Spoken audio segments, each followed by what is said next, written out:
It was a quiet night, and the streets were mostly empty as Denise drove her old car down the road. She had just finished her late shift at the diner where she worked, and her body was tired, but her mind was alert. She always liked driving at night, because the roads were less crowded and the cool air helped her feel calm after long hours on her feet.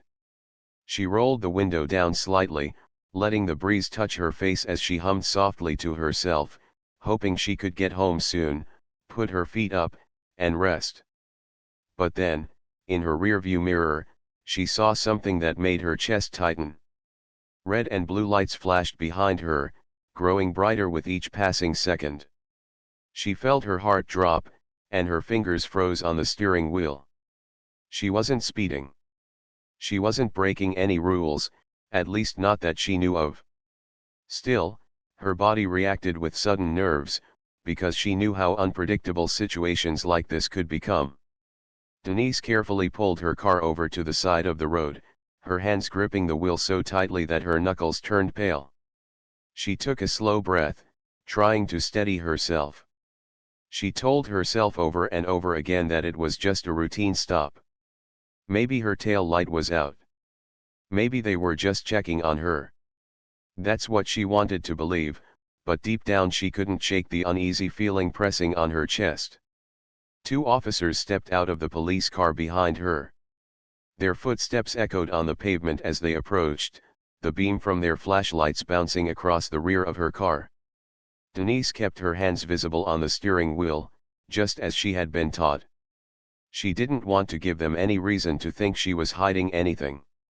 She could see the shadow of one officer coming up on the driver's side, and the other moving toward the passenger's side, as if circling her in. When the first officer reached her window, Denise tried to smile politely, though it was weak and nervous. "Good evening, officer," she said softly. Her voice shook a little, but she forced herself to sound calm. The officer shined his light directly into her face, making her squint. He didn't return her polite tone. Instead, his words came sharp and commanding. "License and registration. Step out of the vehicle after you hand them over." Denise froze for a moment.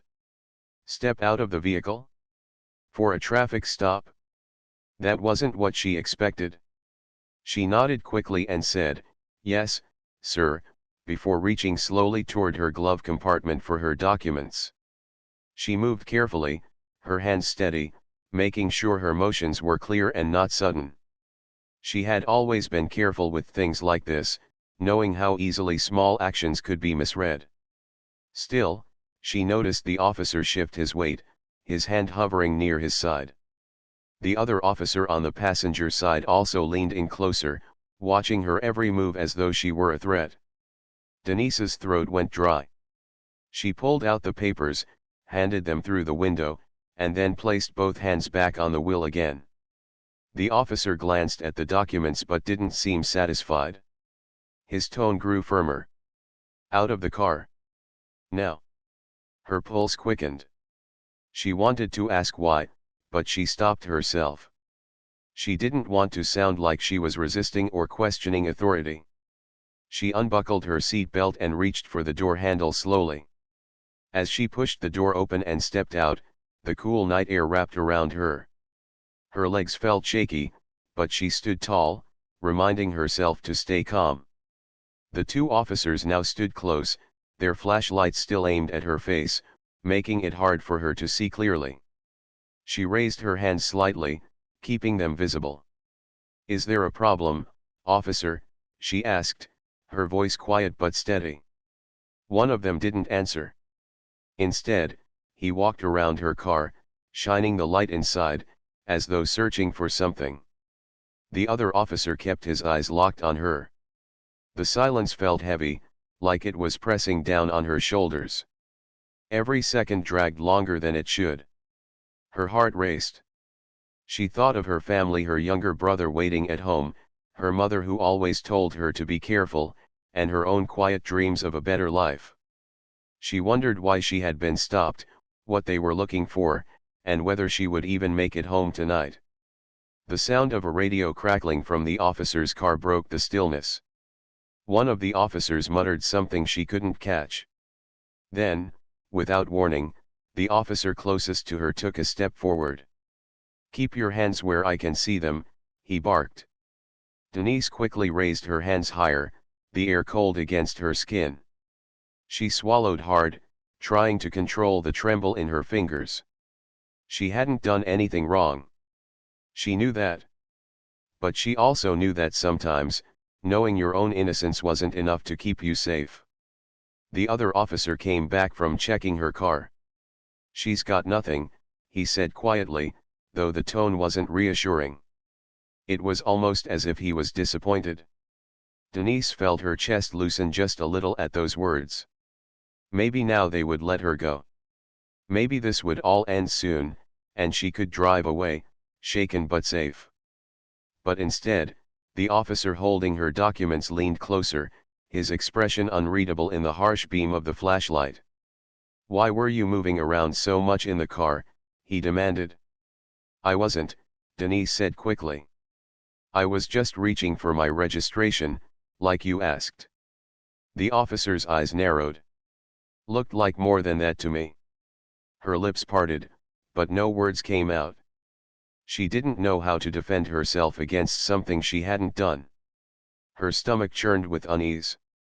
She had always been careful, always cautious, and still, here she was, caught in a moment that was spiraling beyond her control. The night felt darker now. The empty road around them seemed like a trap. Denise realized how alone she was, standing under the harsh lights of two officers who already seemed to see her not as a woman driving home from work, but as a problem, as a danger. She thought about the stories she had heard, stories that ended badly for people who looked like her. And though she tried to push those thoughts away, they clung to her mind like shadows she couldn't escape. She wished, more than anything, that she could rewind the night. That she could still be at the diner, cleaning tables and laughing with her co-workers, instead of standing here with her future uncertain. She wished the flashing lights had passed her by, that they had chosen someone else, anyone else. But she knew that wasn't reality. Reality was here. Reality was the thudding of her heart in her chest, the cold pavement under her shoes, and the eyes of two strangers holding the power to decide what happened next. The seconds ticked by slowly, and Denise felt each one like a drum beat in her chest. She stood outside her car, the flashing lights painting the dark street in red and blue. The officers kept watching her as though she was hiding something, even though she had given them everything they asked for. Her mind kept telling her to stay calm, to breathe, to wait for this to be over. But her body was tense, like a string pulled too tight, ready to snap at the smallest tug. One officer circled around the car again, his flashlight sliding across the seats, the floor, the dashboard. The beam made her old car look strange, as if it was something dangerous. He tapped the trunk lightly with his hand and then returned to stand near his partner.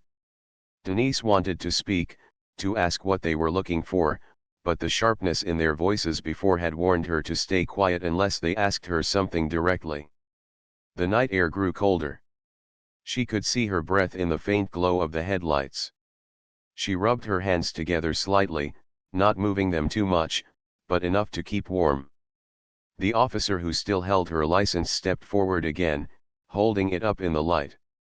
He studied it for longer than necessary, as if hoping to find something wrong with it. Then he lowered it slowly and asked, "Where are you coming from tonight?" Denise swallowed, her throat dry. "From work, sir. I was at the diner on 8th Street. I just got off my shift." The officer's eyes narrowed slightly, as though testing her words. "Working this late?" "Yes," she answered quickly. "I usually close." It was a long night, but I was heading straight home. The officer didn't nod, didn't soften. He just stared at her for a moment before glancing at his partner. The second officer stepped closer, shining his flashlight into her eyes again. She squinted, trying not to look away too quickly, because she didn't want it to seem like she was hiding anything. "Got any weapons in the car?" he asked bluntly. Her heart skipped. She knew she did her legally registered firearm, tucked safely in the glove compartment. She had kept it for protection, never once having to use it. She had taken all the classes, passed all the checks. It was her right, and she had been responsible. But now, in this moment, the truth felt heavy on her chest. "Yes," she said softly, her voice trembling despite her effort to sound calm. "I have a firearm in the glove box. It's registered. All the paperwork is in order." The officer's expression shifted immediately. His body stiffened, and his hand moved instinctively toward his belt. Denise quickly raised her voice, hoping to stop his fear from turning into action. "It's not loaded. It's in the glove box. I haven't touched it." The other officer moved closer now, his flashlight darting back toward the car. Denise's stomach turned as she realized how fast everything was changing. A moment ago, it had been questions about her job. Now, their eyes carried a sharper edge, as though she had just confirmed their suspicion. She took a step back, hands still raised, her voice shaking. "Please, I'm telling the truth. I've had it for years, and I've never had a problem. I only got it because I work late, and I drive home alone." The officer who had her license spoke again, his tone lower but no less firm. "Why didn't you tell us right away?" "I didn't want to reach for anything without saying first," she replied quickly. "I wanted to follow the rules. That's why I'm telling you now." The silence after her words was crushing. She could hear her own heartbeat in her ears, the hum of the police car engine behind her, the faint whistle of wind brushing across the street. Time felt like it was stretching, holding her in a space where anything could happen. The officers whispered something to each other, words too low for her to hear. They both looked back at her, their flashlights steady on her face. Denise stood frozen, praying that honesty would protect her, that her calmness would be enough. But instead, the officer on the passenger side stepped toward her car again. "We're going to check," he muttered, as if she hadn't spoken the truth clearly enough. Denise's breath caught. She wanted to shout that it was all legal, that her papers were in order, that they had no reason to be afraid. But she knew shouting would only make things worse. She pressed her lips together, fighting back the fear, and stood still. The officer tugged open her car door. The sound of it creaking made her flinch. He leaned inside, searching the glove compartment with swift motions. Denise's eyes followed every movement, though the flashlight beams made it hard to see. She thought of all the nights she had driven safely with that small box locked away, never once imagining it would put her in danger like this. When the officer pulled it out, he held it as though it were proof of something. His grip was tight, his expression unreadable. He turned to his partner and nodded. Denise's body went cold. "That's mine," she said quickly, her words tumbling over themselves. "It's registered. The papers are in the glove box with it. Please check." "I did everything right." The officer holding it didn't reply right away. His partner looked at her carefully, then back at the weapon. "She's not lying," the first officer muttered reluctantly. "Paperwork's here." Denise exhaled shakily, relief flooding her for just a moment. Maybe this would finally calm them. Maybe now they would see she wasn't a threat, just a tired woman heading home. But the tension didn't fade. The officers didn't lower their guard. Instead, their movements grew sharper, their tones still edged with suspicion. The second officer handed her license back roughly. "Stay where you are," he ordered. Denise nodded quickly, clutching the license in trembling fingers. She wanted to cry from the pressure, from the way everything innocent about her night had turned into this endless test of survival. But she held it back, standing tall though her knees felt weak. The silence stretched again. One of the officers spoke into his radio, his voice clipped and hurried. Denise couldn't hear every word, but she caught enough backup: "Report, routine stop, Firearm. Her stomach twisted. Back up. Why? She had done everything right. The sound of more sirens grew faint in the distance. Denise's chest tightened even more. The longer this went on, the less routine it became. She wanted to go home. She wanted this night to end. But instead, more lights were approaching, more shadows would soon step out, and the circle around her would grow tighter. She thought of her brother again, waiting at home, probably wondering why she was late. She thought of her mother, who had always warned her that even the smallest misunderstanding could change everything. And she thought of herself, standing in the cold night air, caught in a moment that didn't feel like it belonged to her anymore. The sirens grew louder until they filled the night, echoing against the buildings and empty streets. Denise stood still, her arms wrapped around herself, the cold biting at her skin. The two officers who had first stopped her did not move away. They stayed close, their flashlights steady, their eyes never leaving her. The red and blue lights flashed faster now as more vehicles pulled up behind the first. Doors opened, boots hit the pavement, and within seconds, several more officers had surrounded the scene. Denise felt her knees weaken as she watched them spread out, forming a line around her car. The night, which had once been quiet and empty, now looked like a stage lit up by harsh lights, with her as the only person at the center. She wanted to explain everything again, to plead that she had done nothing wrong, but her voice stayed locked inside her throat. One of the new officers, who seemed older than the rest, stepped forward. His expression was calm, but his voice carried a weight of authority. "What's going on here?" he asked, glancing at the two who had first stopped her. "She's carrying," one of them said quickly, almost as if the word itself was enough to decide her fate. The older officer turned to Denise. His eyes scanned her face, then her trembling hands clutching her license. "Is that true?" he asked. Denise nodded, her voice breaking slightly. "Yes, sir. I told them. It's registered. The papers are in the glove box. I did everything by the rules. I swear." For a moment, the older officer simply studied her. Then he turned back to the two who had reported her. "And?"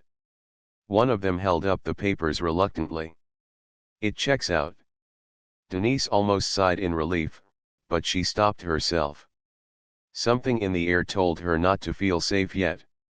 The circle of officers still stood firm, their flashlights cutting through the night like spotlights. She felt smaller with every second, more like a suspect than a citizen. The older officer finally addressed her again. "You need to understand, this is a dangerous situation. We don't take things lightly when there's a weapon involved." "I understand," Denise whispered quickly. "But I told the truth. I never touched it.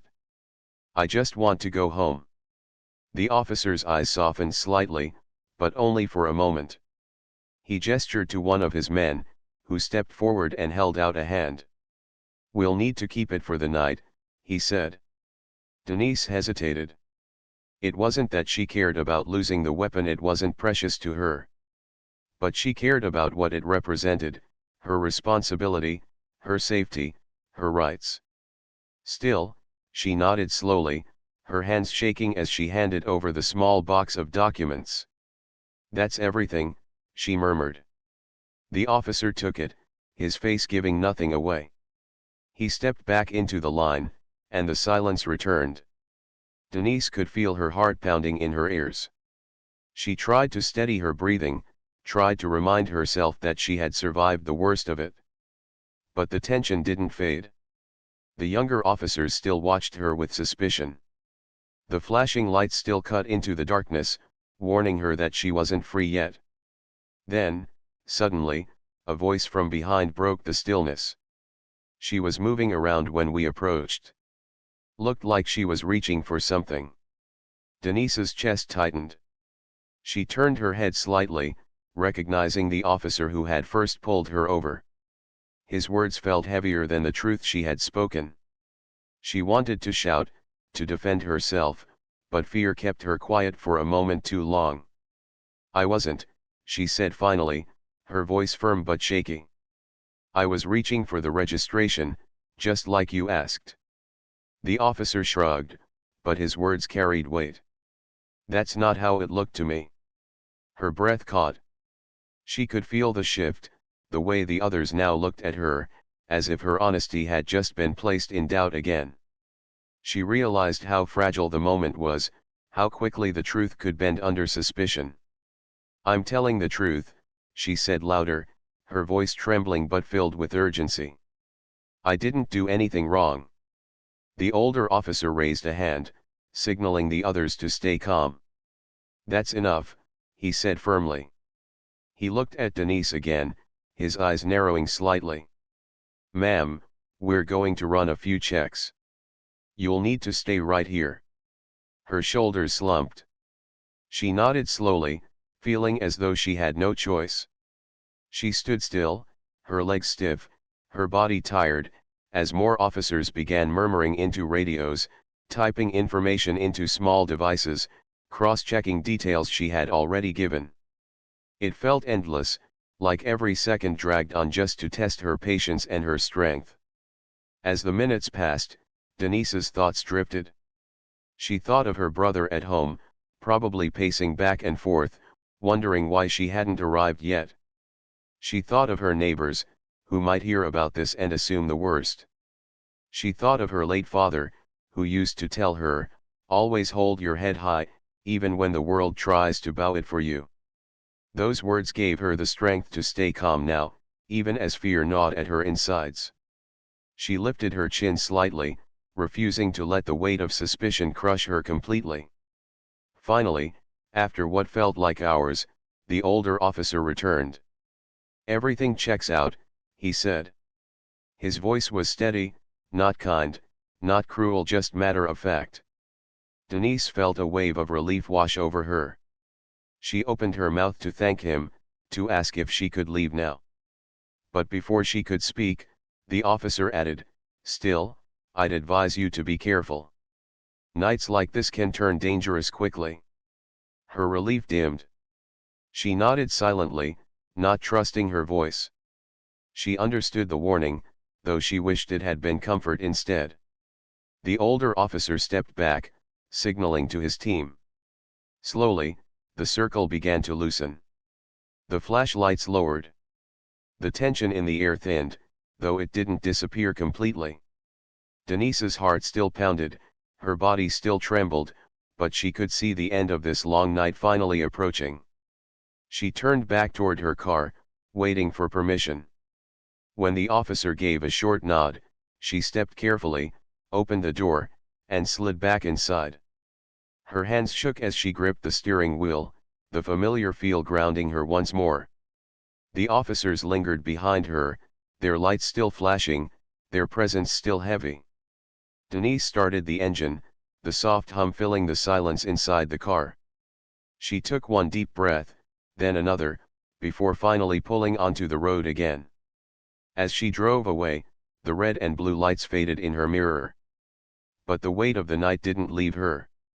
The air in the car still felt heavy, her chest still tight. She had survived the stop, but something deep inside told her that the story wasn't over yet. She knew that this night would stay with her, shaping her thoughts, her fears, and perhaps even her choices for the future. And as the quiet streets stretched before her once more, she whispered a silent prayer that she would never again have to stand in the glow of flashing lights, feeling as though her very existence was a question waiting for someone else to answer. The next morning, Denise woke up feeling like her body had not rested at all. She had managed only a few hours of uneasy sleep, and even that had been filled with flashes of red and blue lights, the sound of sirens, and the sharp voices of officers echoing in her head. She sat up slowly, rubbing her temples as if she could wipe the memories away, but they lingered like heavy shadows. Her younger brother, Marcus, peeked into her room. He looked worried, his eyes wide as if he already knew something had happened. "You didn't come home on time last night," he said softly. "I stayed up waiting." Denise forced a weak smile. I'm sorry, Marcus. I had a delay. She didn't want to tell him everything right away. He was only 16, and though he was growing into a young man, she still felt protective of him. But he didn't need to hear the details to know something was wrong. "You're safe now, right?" he asked, stepping closer. "Yes," she whispered, though the word didn't feel as solid as she wanted it to. "I'm safe." She hugged him, holding on longer than usual, needing the comfort of his presence. Marcus had always been her motivation, her reason to work late nights, to take on extra shifts, to push through the hardest days. After their parents were gone, she had promised herself that he would never have to feel abandoned, never have to go without someone fighting for him. But now, after last night, she wondered who was fighting for her. When she got ready for work later that day, she found herself moving more slowly, distracted by thoughts of the stop. She replayed every moment in her mind: how she had kept her hands visible, how she had spoken calmly, how she had explained everything clearly. She had done all the things she was supposed to do, yet the situation had still spiraled out of control. That thought stayed with her like a weight she couldn't lift. At the diner, her co-workers noticed immediately that something was wrong. "You look tired, Denise," one of them said kindly. "Rough night?" She hesitated, then nodded. "Yeah. You could say that." They didn't press further, but she could see in their eyes that they knew it was more than just lack of sleep. The diner was in a small community, the kind where news traveled fast. By lunchtime, whispers had already begun. Customers leaned over their tables, murmuring about what they had heard about a young woman pulled over, about police cars filling the street, about tension in the middle of the night. Denise kept her head down, serving food, pouring coffee, smiling when she needed to, but inside she felt exposed. People were talking, and she was at the center of it whether she wanted to be or not. Later in the shift, her friend and co-worker, Carla, pulled her aside. "I heard what happened," Carla said in a low voice. "Are you okay?" Denise sighed, finally letting her guard down for a moment. "I don't know. It was supposed to be a routine stop, but it didn't feel routine. It felt like they were waiting for me to mess up, like they had already decided who I was before I even spoke." Carla placed a hand on her shoulder. "That's not fair. You've always been careful. You've always done things right." "That's what scares me," Denise admitted. "I did everything right, and still, I felt like one wrong move would change my whole life." Carla's expression softened with sympathy. "You should talk to someone about this. Maybe even a lawyer. People need to know what happened." Denise shook her head. "I don't want attention. I just want to move on." But as the day went on, she realized moving on might not be so easy. By evening, she noticed a local news van parked near the diner. A reporter stood outside, microphone in hand, speaking to a camera. Her name wasn't mentioned, but the description of the stop was unmistakable. Denise's stomach turned as she realized this wasn't just her private experience anymore, it was becoming a public story. When she returned home that night, Marcus showed her his phone. "Look," he said. "People are posting about what happened. Some say you were brave. Others, they're saying things that aren't true." Denise scrolled through the comments, her chest tightening with every line. Some people supported her, saying no one deserved to be treated with suspicion for no reason. Others twisted the story, claiming she must have done something to provoke the officers, that she was hiding something, that she was guilty of more than she admitted. She put the phone down, her hands trembling. "I didn't ask for this," she whispered. Marcus looked at her with steady eyes. "You didn't. But maybe this happened so people can finally see what it's like. Maybe it's bigger than just us." His words stuck with her as she lay in bed that night. Bigger than just us. She thought about all the stories she had heard on the news, all the people who had been in situations like hers, some of whom hadn't made it home. She realized she had joined that long list, whether she wanted to or not. And now, people were watching. People were waiting to see what she would do next. The next few days blurred together. The story spread quickly, picked up by more news stations, shared across social media. Strangers sent messages of support, while others sent harsh words. Denise tried to focus on her daily life, her job, her brother, her home, but the world outside kept pulling her back into the memory of that night. Then, one evening, there was a knock at her door. She opened it cautiously and found a small group of community leaders standing outside. They introduced themselves kindly, explaining that they had heard about her situation and wanted to help. One of them, a woman with kind eyes and a steady voice, said, "You don't have to face this alone. We've seen too many people pushed aside. We want to stand with you." Denise was taken aback. She hadn't expected anyone to show up for her. She had thought she would have to carry this burden alone. But as she listened to their words, a small spark of hope lit inside her chest. That night, she realized that what had felt like a lonely battle might actually be part of something larger.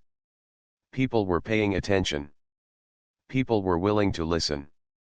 And maybe, just maybe, her story could make a difference. Still, she knew the road ahead wouldn't be easy. She had already seen how quickly the truth could be twisted, how easily suspicion could outweigh facts. But she also knew she couldn't stay silent anymore. She had survived that night, and perhaps survival wasn't meant to be the end of her story. Perhaps it was meant to be the beginning. And as she sat by the window, looking out at the quiet street where the memory of flashing lights still haunted her, Denise whispered to herself, "If I can turn this into something good, maybe it won't just be a night I want to forget. Maybe it can be a night that changes things." Days turned into weeks, but the memory of that night never loosened its grip on Denise. She could still feel the cold air on her skin, still see the bright red and blue lights flashing against the darkness, still hear the heavy voices around her car. Every time she closed her eyes, the memory replayed, as if her mind refused to let her forget. But while she was struggling on the inside, the world outside was moving fast, pulling her deeper into a story she hadn't chosen. The local news stations kept reporting updates about the stop, and soon bigger outlets began covering it too. Videos of community gatherings spread online, where people held signs, asking for answers, demanding fairness. Some showed her picture, taken from her social media, holding it up as a symbol of strength. Denise felt overwhelmed. She was just a woman trying to live her life, not someone who had ever wanted to stand in front of cameras. But somehow, the spotlight had found her. At work, the diner was busier than ever. Customers came not only for food but also for a chance to see her, to ask her questions, to thank her for speaking out. Some leaned in quietly and said, "Stay strong. We're with you." Others told their own stories of being treated unfairly, of being questioned when they had done nothing wrong. Denise listened carefully, realizing that her experience was part of something much bigger than herself.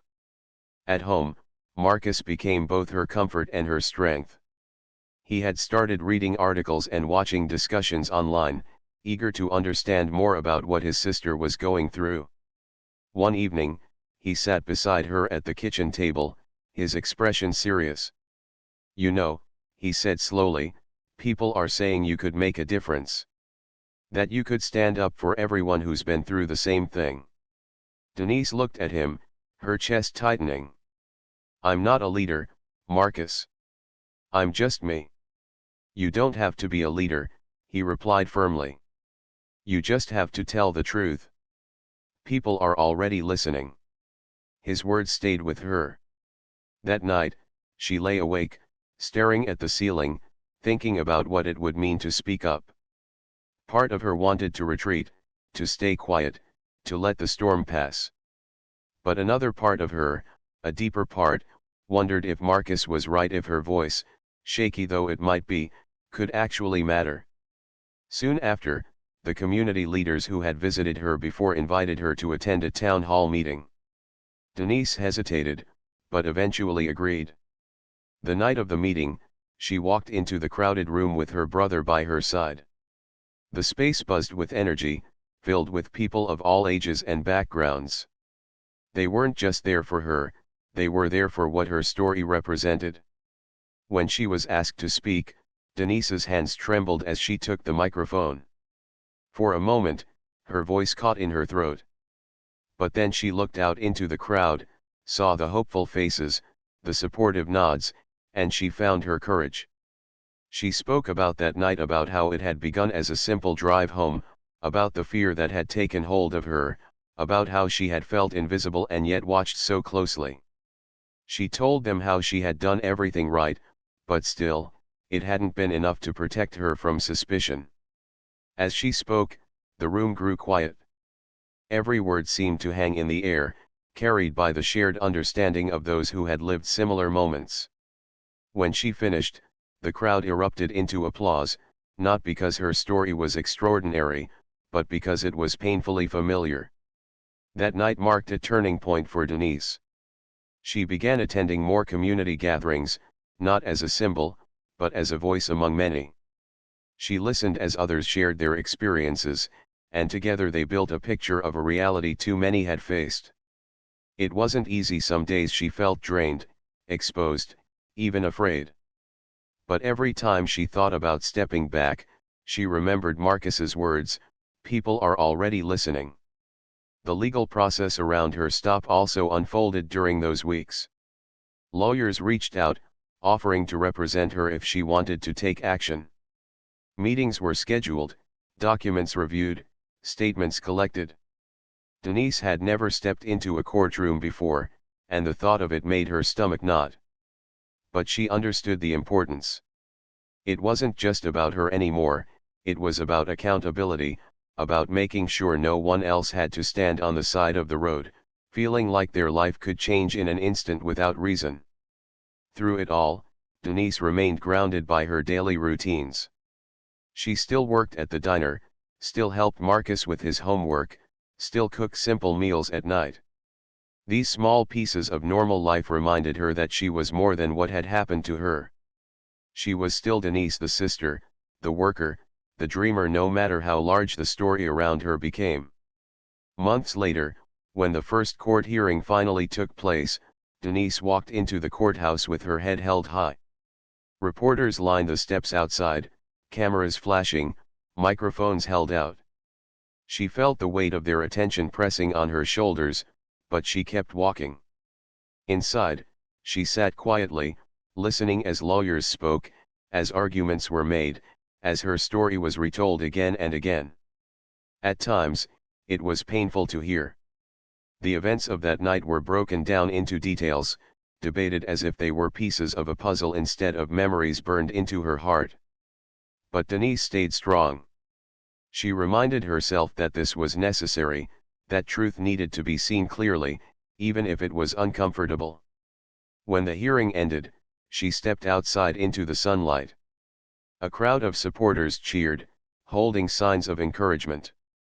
Some chanted her name, but Denise simply raised a hand in quiet acknowledgement. She didn't feel like a hero. She felt like a survivor who had chosen not to stay silent. As the weeks stretched into months, the case became part of a larger conversation. People across the country debated what had happened to her, argued about fairness, about trust, about change. Denise didn't pretend to have all the answers, but she knew her voice had joined something bigger than herself. And that gave her a sense of peace she hadn't felt on the night of the stop. One evening, long after the court hearings had quieted and the media had moved on to other stories, Denise sat on the porch of her small home, watching the sunset paint the sky in soft colors. Marcus sat beside her, flipping through a book, his presence steady and reassuring. "You did it," he said softly, without looking up. "Did what?" she asked, smiling faintly. "You turned something scary into something strong. You made people listen." Denise looked out at the fading light, her heart full. "I didn't do it alone," she said. "I had you.